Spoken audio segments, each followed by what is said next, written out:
ఇంధన పొదు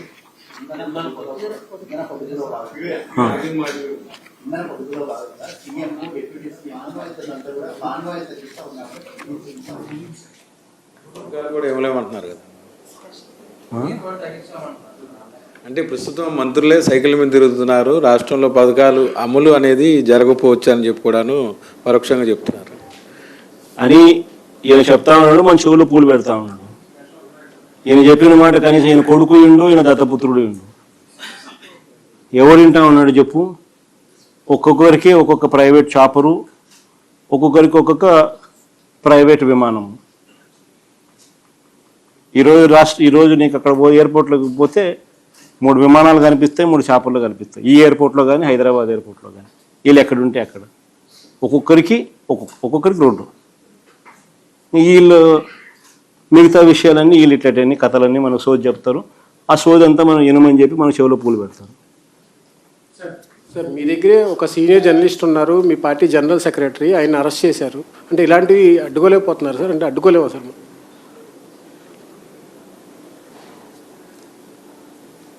అడ్డుకోవాలి హరీష్. ఒకటి ఏంటంటే ప్రజాస్వామ్యంలో అల్టిమేట్గా నువ్వు ఏదైతే ఇస్తుతావో అదే పండుతుంది. వీళ్ళు చేసేటివన్నీ ఏదైతే చేస్తూ ఉన్నారో రేపు పొద్దున ఇవన్నీ వాళ్ళు చుట్టుకుంటాయి. నేను ఇన్ఫ్యాక్ట్ ఇది సందర్భంగా నువ్వు ఎలాగో ఈ టాపిక్ ఎత్తినావు కాబట్టి నేను చెప్తా ఉన్నా, ఈ రాష్ట్రంలో ఉన్న ప్రతి పోలీస్ సోదరుడికి కూడా నేను రిక్వెస్ట్ చేస్తూ ఉన్నా, చంద్రబాబు నాయుడు గారి ప్రలోభాలతోనూ భయంతోనూ చంద్రబాబు నాయుడు గారు చెప్పినట్టు చేయకండి.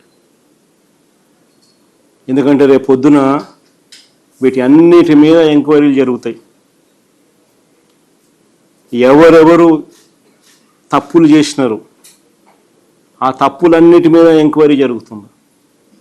ఎంక్వైరీ జరిగి ఆ తప్పు చేసిన అధికారులందరినీ చట్టం ముందు నిలబెడతాం దోషులుగా. రిటైర్ పోయినా కూడా తీసుకొస్తాం. సప్త సముద్రాల అవతల ఉన్నా కూడా తీసుకొస్తాం. లుకౌట్ నోటీసులు ఇస్తాం. అన్ని రకాలుగా ఏమేం చేయాలని అన్ని చేస్తాం. అందుకని గవర్నెన్స్లో ఉన్న వాళ్ళు ఖచ్చితంగా వేసే ప్రతి అడుగు కూడా రేపొద్దున ఇదే మనకు చుట్టుకుంటే ఎలా అని ఆలోచన చేసి వేయాలి. చేసేది ప్రజలు ఇచ్చిన అవకాశం, దేవుడిచ్చిన అవకాశం, ప్రజలకు మంచి చేయమని చెప్పి నేను ముఖ్యమంత్రి స్థానంలో కూర్చోబెట్టాను. ఆ ముఖ్యమంత్రి పదవిని ప్రజలకు మంచి చేయడం కోసం ఉపయోగపట్టాలి, కానీ కక్ష తీసుకోవడానికి కోసము, లేకపోతే మీకు వ్యతిరేకంగా ఎవరైనా మాట్లాడితే వాళ్ళ మీద తప్పుడు కేసులు పెట్టి వాళ్ళ జీవితాలను నాశనం చేయాలని చెప్పి చూడడం అన్నది దుర్మార్గం. అందుకే ప్రతి పోలీస్ సోదరికి చెప్తా ఉన్నా, రేపొద్దున మీరు ఇరుక్కుంటారు. చంద్రబాబు నాయుడు గారి ప్రలోభాలకు దయచేసి లొంగాకండి. ఈ పొద్దున మీరు ఇబ్బంది పడతారు. జనసేన అధినేత ఈ మధ్యన హోంమంత్రి అమిత్ షా వద్దకు వెళ్ళారని, ఏదో వైఎస్ జగన్ గారి మీద ఇబ్బంది పెట్టాలని చెప్పిన సందర్భం ఒకటి ప్రొఫెసర్ నాగేశ్వరరావు మొన్న మధ్యన చెప్పారు. అయితే అమిత్ షా చివాట్లు పెట్టి రాజకీయాల్లో నమ్మదగిన వ్యక్తి చంద్రబాబు కంటే జగనే బెటర్ అని అన్నట్టు కూడాను ఆయన అన్నారు. అది బాగా ట్రోల్ అవుతుంది. ఆయన చూసిన, ఆయనకు తెలిసిన ఎక్స్పీరియన్స్తో ఆయన చెప్తా ఉన్నాడు. చంద్రబాబు నాయుడును చూసినాడు, జగన్ను చూసినాడు.